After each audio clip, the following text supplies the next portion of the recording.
How to turn your Instagram business account private. Hey guys, welcome back to the channel.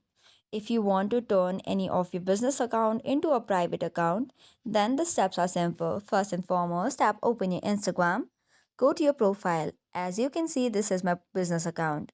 Now tap on the three horizontal line on the top right corner and scroll down until you see account privacy. Tap on it. Currently it is public, so make it private, toggle it on. Then tap on switch to private. Once you tap on it, as you can see on the screen, business account cannot make private. So which means we have to switch back to personal account first, only then we can make our account private. However, if you have an Instagram business account, there is no option by which you can make it private. All the business accounts are set to be public by default.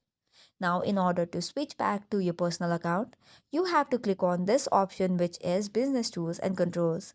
Scroll down and you will see Switch Account Type. Tap on it and then tap on Switch to Personal Account. Once this is done, you can go back to the account privacy again and toggle on the option of private account. This is all for today's video. For more such contents, do not forget to hit the like and subscribe button.